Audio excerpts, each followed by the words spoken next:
¿Ok? Que ahora avisa que estamos grabando.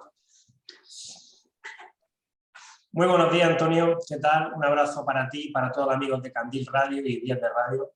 Hoy tenemos una invitada de excepción. Estamos muy honrados y muy orgullosos que hoy Inés de Araoz, coordinadora del área jurídica de Plena Inclusión España, esté con nosotros, con Aspapro y con Candil Radio. Muy buenos días, Inés. ¿Qué tal? Hola, buenos días, Andrés. Gracias por vuestra invitación. Bueno, para nosotros, como he dicho, es un auténtico placer poder contar contigo con una voz extraordinariamente cualificada pues, para hablar de temas legales, temas jurídicos relacionados con las personas con discapacidad intelectual, que por otra parte es un tema que nos preocupa muchísimo a todos los que estamos relacionados con Plena Inclusión, los que somos también afectados y bueno, cualquier persona de bien que quiere que haya justicia real pues, para todos, independientemente pues, de sus capacidades pues para desenvolverse en un medio tan complejo, tan difícil como es, bueno, los procesos jurídicos, que lo son para todos, en especial para personas con discapacidad intelectual, pero lo son para todos. Pero si te parece, para empezar, Inés, haznos un diagnóstico, una radiografía de la situación, del punto de partida que viven las personas con discapacidad intelectual frente a los procesos judiciales. Bueno, gracias, Andrés, por la pregunta. Bueno, la situación que viven las personas en los complejos, en los procesos es bastante compleja de explicar. También podemos tener diferencias dependiendo del tipo de proceso, diferencias con respecto al rol de la persona durante el proceso. No tiene nada que ver cómo se enfrenta a un procedimiento una persona en el rol de víctima o en el rol de encausada, ¿no? Cuando se enfrenta como posible autora o de la comisión de hechos delictivos. La legislación, por un lado, que protege o que regula las cuestiones sobre procedimientos judiciales, no ha incorporado del todo la Convención sobre Derechos de las Personas con Discapacidad, entonces las personas se encuentran con muchas barreras cuando interactúan con la justicia. Por ejemplo, bueno, como seguro que todos y todas sabéis, la terminología que se utiliza en los procedimientos judiciales o en el ámbito jurídico es una terminología técnica, es complicada. Podría decir incluso que los operadores jurídicos utilizamos un lenguaje arcaico con muchos giros, con palabras complicadas, con construcciones verbales también complicadas, frases muy largas, que eso ya por sí solo creo que es un obstáculo o una barrera para la población en general, pero para las personas con discapacidad intelectual del desarrollo o las personas con dificultades de comprensión en general es mucho, pues es mucho más importante, ¿no? Esta barrera. Otra cuestión a la que se enfrentan pues son, como en todos los ámbitos, los prejuicios y los estereotipos que hay sobre las personas con discapacidad intelectual, pero que eso en el ámbito de acceso a la justicia tiene un impacto concreto, ¿no? Porque, por ejemplo, hay veces que se tiene la idea de que las personas con discapacidad son violentas. Entonces, pues de alguna manera este estereotipo lleva al prejuicio y de creer, ¿no? Que cuando se relatan ciertos hechos, de creer que esa persona ha podido realizarlos. Otro estereotipo muy perjudicial y muy vinculado a las personas con discapacidad es el de la hipersexualidad a veces, ¿no? Que en determinados procedimientos pues lleva, por ejemplo, a que la credibilidad del testimonio de la persona tenga menor valor. Si pensamos que esa persona es hipersexual o que busca mantener relaciones sexuales, va a ser más difícil que el juez o el tribunal crea que ha sido objeto de un abuso, que no ha consentido, ¿no? Porque vamos a centrarnos en ese ideario que tenemos sobre las personas. Incluso en el ámbito de de los procedimientos de modificación de la capacidad. Ahora ya sabes que ha cambiado la legislación, muy importante, y ahora son para el establecimiento de apoyos al ejercicio de la capacidad jurídica, pero en ese tipo de procedimientos un estereotipo que tiene muchísimo impacto es el de que las personas no pueden tomar decisiones, ¿no? Cuando se piensa que son personas que no pueden decidir, que no son capaces de elegir, que no saben lo que quieren o que no van a entender cuáles son las opciones que tienen, o que no van a poder entender pues las cuentas, por ejemplo, ¿no? Cuánto dinero tienen, cuánto se han gastado, etcétera. Eso lleva también a que durante muchísimos años se haya abusado de la figura de la tutela, ¿no? Donde como sabes, se sustituye a las personas en vez de prestarles apoyo para que tomen sus propias decisiones, ¿no? Entonces, esta es otra de las barreras importantísimas a las que se enfrentan, y yo creo que quizá la más importante, ¿no? La de los prejuicios y los estereotipos. Y luego, en el ámbito sobre todo de personas acusadas, la legislación no reconoce, aunque está previsto en la Convención, la legislación no reconoce el derecho que tienen a la realización de ajustes de procedimiento. Entonces, cuando los solicitamos, nos enfrentamos a un obstáculo muy importante, porque muchos de los jueces nos dicen que eso no está previsto en la legislación, a pesar de que la Convención es derecho aplicable. Eso ahora creemos que se va a resolver, porque con la aprobación de la reforma sobre legislación civil para el apoyo al ejercicio de la capacidad jurídica, hay un artículo de la Ley de Enjuiciamiento Civil que establece los ajustes de procedimiento para los procesos civiles. Pero lo importante no es solo eso, sino que este artículo es supletorio del resto, y por tanto se va a poder aplicar también en el ámbito penal, en el ámbito contencioso administrativo, etcétera, ¿no? Y para nosotros resulta una herramienta que creo que va a ser muy, muy útil. Bueno, podemos decir, Inés, un poco como resumen, que la situación judicial para las personas con discapacidad intelectual pues tiene muchas aristas, tiene muchas dificultades, y que en ocasiones están en cierta situación de vulnerabilidad frente a los procesos, este tipo de procesos de orden legal. Inés, el motivo principal de que estáis con nosotros es la noticia que ha saltado este pasado 9 de septiembre, muy reciente, estamos pegados a la actualidad en este caso, en la cual Plena Inclusión y la Fiscalía General del Estado acuerdan medidas de colaboración para mejorar el acceso a la justicia de las personas con discapacidad intelectual.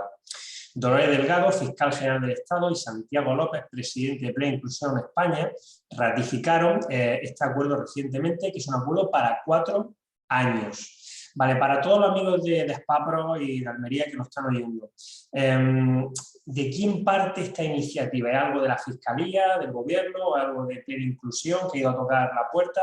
Cuéntanos.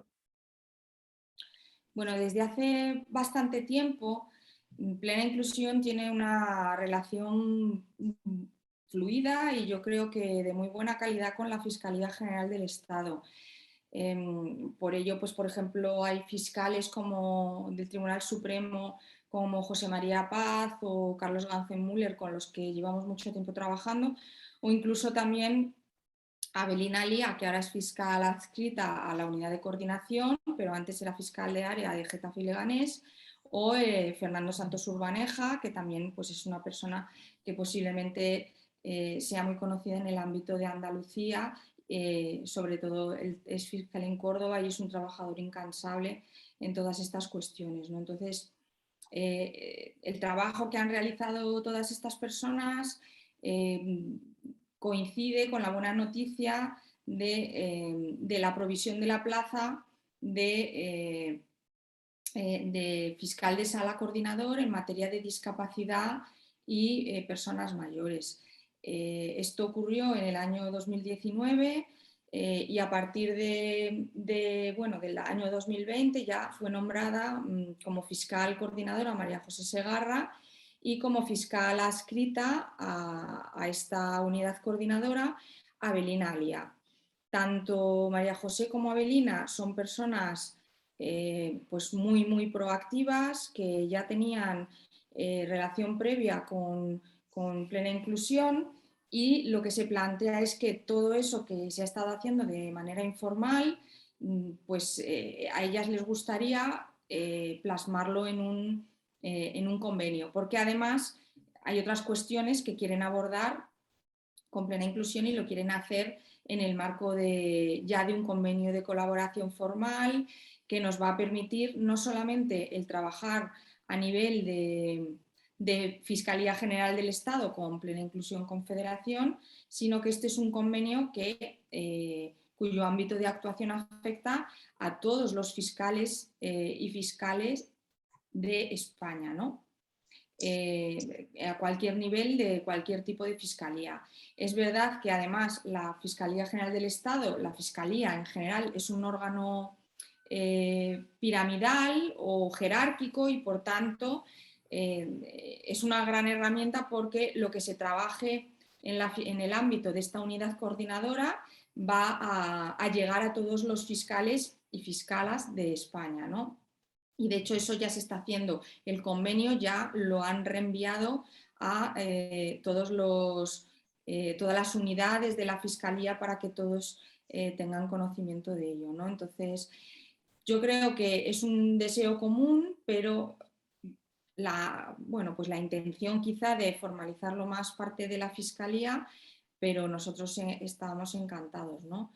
Ahora tenemos que empezar a concretar algunas de las acciones ya para este año, lo que queda de este año 2021 y yo creo que el 2022 también.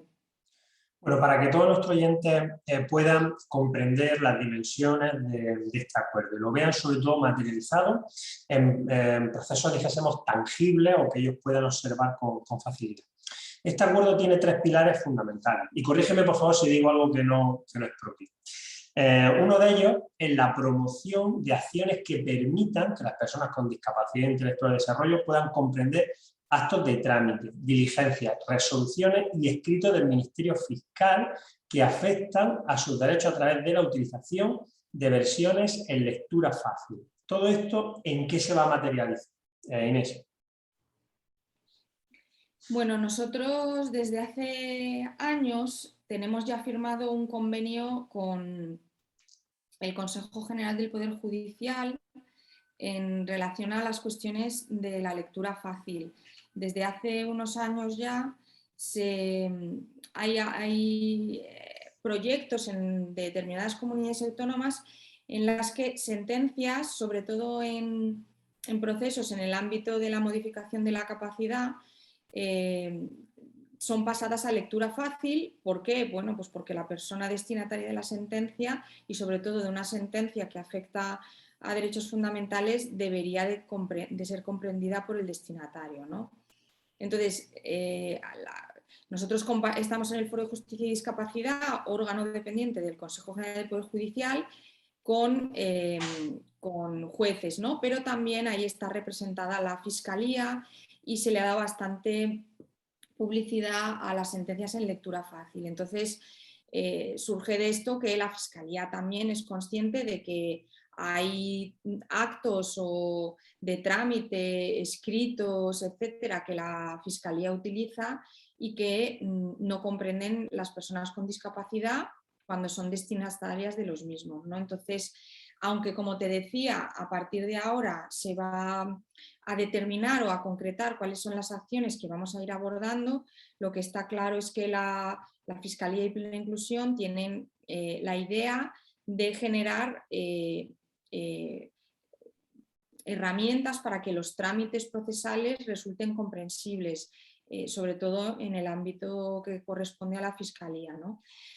También otra cuestión, por ejemplo, es la Fiscalía. Una de las cosas que nos ha transmitido es que están interesados en que su página web, sobre todo la parte que afecta a discapacidad, pues también sea comprensible por las personas con discapacidad, para que puedan utilizarla, ¿no? Y para que sepan cuál es el papel de la Fiscalía, cuándo pueden acudir a ella, etcétera. Entonces, Bueno, yo creo que esto sirve además para incrementar la calidad de la administración de justicia, ¿no? Al final, porque creo que no solo va a servir para personas con discapacidad intelectual, sino para muchas, muchas personas.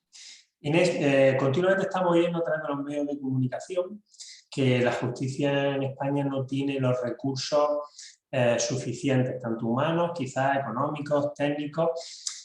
Esa noticia o esa idea, ¿cómo se contrapone con todo este tipo de iniciativas? Que por otra parte, totalmente necesarias, pero que necesitan de esos recursos, necesitan de tiempo, necesitan de dinero, necesitan de... En fin, esta justicia necesita un empujón en cuanto a recursos pues, para poder acometer todas estas acciones, ¿no es así? Sí, realmente totalmente de acuerdo. Quizá uno de los problemas de estos convenios, y de hecho ahora también nos está ocurriendo con la puesta en marcha de la reforma de apoyos al ejercicio de la capacidad jurídica, es que en este tipo de acuerdos o incluso a veces cuando se realizan cambios normativos no llevan aparejadas partidas presupuestarias, ¿no? Entonces, una de las funciones o una de las labores de plena inclusión, bueno, pues a veces nosotros lo hacemos a través de subvenciones o a través de gestiones, ¿no? Por ejemplo, el proyecto que te contaba antes de lectura fácil, al final a nivel autonómico se está concretando en acuerdos entre el Poder Judicial, entre los TSJs o los órganos de gobierno a nivel autonómico, las consejerías de justicia de las comunidades autónomas y Plena Inclusión, que es quien realiza esas labores de pasar a versiones de lectura fácil las sentencias, ¿no? Esta es una fórmula pues, pues de colaboración público-privada, ¿no? En algunos casos, inicialmente sobre todo, se hizo como pilotaje y se hizo gratuitamente, pero si esto se quiere que sea un servicio más de la Administración de Justicia, pues llega un momento en el que no puedes depender de la voluntad o de los medios de una ONG, ¿no? Y en el ámbito del convenio con la Fiscalía, pues yo creo que va a ser similar, ¿no? Ahora, de alguna manera, tanto nosotros como la Fiscalía tenemos que buscar los medios para poder realizar estas acciones. Y también, aparte de buscar los medios, pues habrá que entrar en contacto con las instancias o los ministerios a los que o bajo cuyo paraguas estén las acciones que pretendemos hacer, ¿no? El Ministerio de Justicia obviamente es un ministerio que tiene que tener un papel importante en todo esto, ¿no?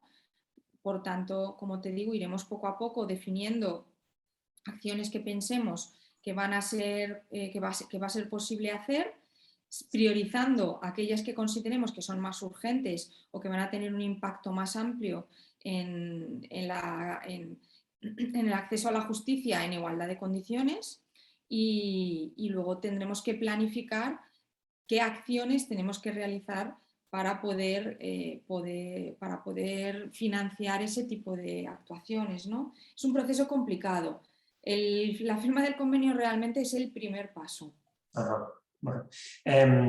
Inés, ¿qué guías, qué protocolos de actuación crees que se deben desarrollar, como así se fija en este acuerdo, para que en un futuro se homogenice la atención de calidad en los procesos judiciales a las personas con discapacidad intelectual? Bueno, esto es un tema que todavía no hemos hablado con la Fiscalía, por tanto hablo un poco desde mi opinión de cuestiones que podrían resultar útiles, ¿no? Creo que o protocolos o guías conjuntas pues podemos aprovechar para intentar protocolizar o estandarizar qué ocurre o qué actuaciones tiene que hacer un fiscal desde el momento en el que acude una persona con discapacidad intelectual, cómo pues cómo realizar la entrevista, por ejemplo. Yo sé que Abelina ya tiene algún artículo sobre ese tema. Cómo incluso a lo mejor detectar, ¿no? Porque no todas las personas con discapacidad son identificables a través de rasgos físicos. A lo mejor el fiscal o la fiscal se encuentra con una persona y no identifica que tiene discapacidad. A lo mejor una de las cuestiones que hay que hacer es establecer alguna herramienta que les permita identificar o sospechar que esa persona puede presentar una discapacidad y por tanto aplicar esos ajustes de procedimiento, porque los ajustes yo creo que deben de aplicar también a toda la relación o incluso los estadios iniciales de cualquier relación entre el fiscal o la fiscal y la persona con discapacidad. Otra cuestión que a lo mejor hay que procedimentar, pues temas relacionados con los ajustes, cómo se solicitan los ajustes, quién los solicita, eh, por ejemplo, cómo articulamos esa figura nueva que es el facilitador, el profesional facilitador, cómo articulamos su intervención, su relación con la fiscalía. No sé, creo que ahora mismo con la nueva reforma va a haber un montón de nuevos momentos en los procedimientos que va a haber que tendremos que ir viendo cómo se van supliendo, ¿no? Cómo esa determinación de las necesidades de apoyo, cómo se va a realizar, cómo va a participar las entidades, ¿no? Que están, hay una disposición adicional que habla de las entidades del tercer sector como auxiliares o colaboradoras de la Administración de Justicia, por ejemplo, también cómo se va ese papel que vamos a tener ahora, cómo se va a articular, también hay que pensarlo. Como tú decías, hay que pensar también en los medios económicos, ¿no? Porque si vamos a ser colaboradoras de la Administración de Justicia, ¿cómo lo vamos a hacer? Bueno, yo creo que hay muchísimas, hay un anteproyecto de ley de enjuiciamiento criminal muy importante con un estatuto del acusado con discapacidad que también habrá que impulsar y trabajar en ello y posteriormente posiblemente también dé lugar a la necesidad de protocolos de actuación. O sea, yo creo que hay mucha tarea por hacer. Hay mucho trabajo, pero un trabajo en pro de las personas con discapacidad intelectual. Inés, has mencionado un tema que quería abordar, que es el de la persona facilitadora en procesos judiciales. Para los que nos están oyendo, hay una guía que pueden encontrar en internet sin ningún problema, que ha editado Plena Inclusión, en la cual tú has colaborado, en donde aborda este tema.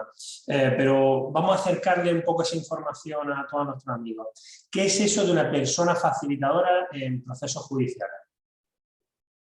Bueno, pues la persona facilitadora todavía está en construcción. Bien, esto es un concepto que está en construcción, que se utiliza también en otros países, aparte de España, por tanto, no es algo que nos hayamos inventado aquí, aunque luego en cada país es una figura que tiene sus particularidades, ¿no? O sus idiosincrasias. No obstante, el profesional facilitador es un profesional, no es cualquier persona, tiene que tener una formación específica. Es un profesional neutral, además, no forma parte de la defensa ni de la acusación. Es un profesional que no es un perito como tal, no aporta prueba al procedimiento, sino que su función es la de garantizar la participación de la persona con discapacidad en igualdad de condiciones, ¿no?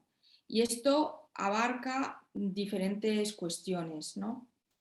Una de ellas puede ser si la persona tiene dificultades de comprensión o comunicación, pues una de las labores que tiene que realizar el facilitador o facilitadora será garantizar que la persona comprende qué es lo que está ocurriendo, comprende qué es lo que se le está pidiendo, cuando por ejemplo se le hacen preguntas, ¿no? Cuando el juez le realiza preguntas o incluso cuando se le realizan preguntas en sede policial, por ejemplo, tiene que garantizar que la persona comprende cuáles son sus derechos y los ejercita, comprende qué es lo que se le está preguntando, e incluso hay veces que ayuda en la expresión, ¿no? Por ejemplo, imaginemos que la persona con discapacidad utiliza algunas palabras de forma diferente a nosotros, ¿no? Imagínate que a lo mejor una parte del cuerpo la identifica con una palabra que no es la que utilizamos habitualmente. El facilitador debería de identificar cuál es esa palabra y a qué se refiere y trasladárselo a las autoridades correspondientes para que estas autoridades, cuando la persona hable, comprendan a qué se está refiriendo, ¿no? Imaginemos que, por ejemplo, en un caso de abuso sexual, si a una parte del cuerpo la persona la nombra de una manera diferente, eso es vital para el caso, ¿no? Porque muchas veces el testimonio de la persona es la única prueba de la que vamos a disponer. Por tanto, es necesario garantizar esa comprensión entre los operadores jurídicos y la persona con discapacidad. Otras veces el facilitador pues, va a sugerir cambios en el entorno. Puede detectar que un entorno judicial o una comisaría o una sala donde hay mucho ruido de una comisaría puede resultar perjudicial pues, porque genere en la persona unos niveles de estrés que reduzcan sus capacidades para dar testimonio, ¿no? O para responder a un interrogatorio, pues puede promover o puede sugerir cambios pues, que se realicen en vez de en la sala de vistas en el despacho del juez o la jueza, o que se realice en una sala pues, más agradable o con menos ruido. También otras veces sugerirá modificaciones en la forma de realizar las preguntas, porque las personas con discapacidad a veces pueden ser aquiescentes o pueden tener deseo de agradar, y esto lleva a que si hacemos las preguntas de determinada forma, por ejemplo en un sentido afirmativo, la persona siempre vaya a responder que sí, aunque la respuesta verdadera fuera que no.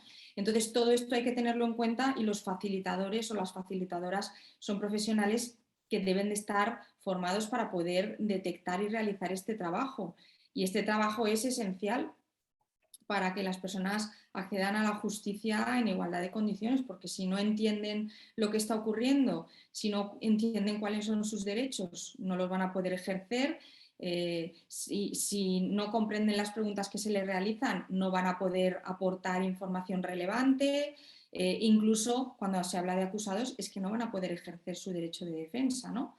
De hecho, por esta cuestión, Plena Inclusión ya tiene una comunicación ante el Comité sobre los Derechos de las Personas con Discapacidad, pues precisamente por el caso de una persona con discapacidad condenada a 25 años en cuyo procedimiento no se hizo ningún tipo de ajuste, y creemos que ahí se produjo una vulneración de su derecho fundamental de acceso a la justicia y bueno, pues que se vulneró también la Convención.